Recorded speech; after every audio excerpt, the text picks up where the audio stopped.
for it, who knows? Don't save her, she don't wanna be saved. Don't save her, she don't wanna be saved. Don't save her, she don't wanna be saved. Don't save her, she don't wanna be saved. Good afternoon, good afternoon. How's everybody doing? Today's drive time topic is consoling others.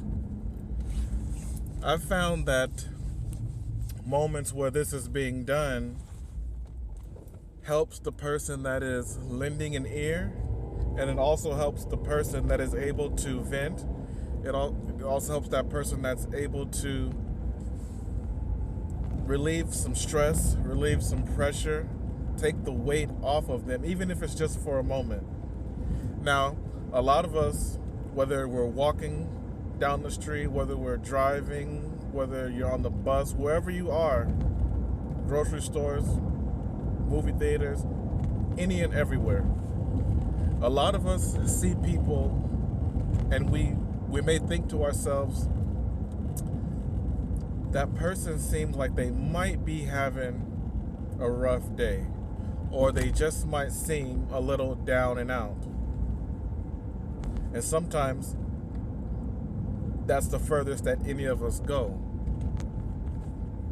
I'll admit, there's times when I've seen someone that seems down and out, and I didn't bother to stop and ask them how they're doing, or just give some type of a encouraging word. But I'm starting to move forward in that area because a lot of us need that. And I see nothing wrong in anybody taking time out of their day to console someone. Just ask them to slow down for a moment and just sit and talk with you for a second. Ask them what would they like to share with you. Now, sometimes you might be ready because it might be a topic that you're surprised that they're sharing, but all in the same, just be there so that that person can be free. Many of us are not put in a position to where we could just be free with someone, unload, and just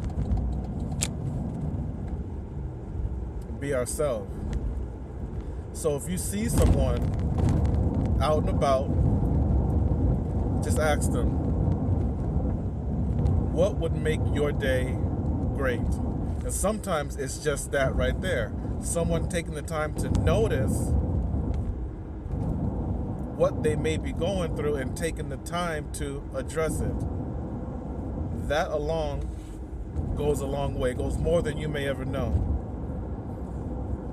So the next time you see someone, I urge you to allow them to vent. If it's someone that you don't know, you might even make a friend out of it. If it's someone that you know already, you might find yourself in a position to where you know that person even more than before, which I find to be a great thing. And sometimes with the fast pace of the world today, sometimes people know individuals, but we really don't know them deep down inside, which is where everyone should be when it comes to relating to another individual, when it comes to being a kindred spirit in this universe. I wish more people would become aware of all the kindred spirits that are around them. People are so focused on their end destination that they're bypassing everything that they need along the way. Just like, as we're, whether we're in a bus, whether we're driving a car, riding a bike, we're always in motion, and it's fast motion. And when you're moving in fast motion, you got nature on the side that's just there. Nature's just watching you pass by like it's not even there. But it'll be there when we find ourselves in a position to where we have to come back to nature, where we have to just stop. So the next time you find yourself a little too busy, a little too anxious, don't be afraid to just slow down, stop, talk to yourself, talk to someone else, write a letter, write a note, something. Pray, meditate, whatever it takes for you to be free, whatever it takes for you to allow someone else to be free. Let's work on that. I'm working on it. I'd like to work on it with you. Peace.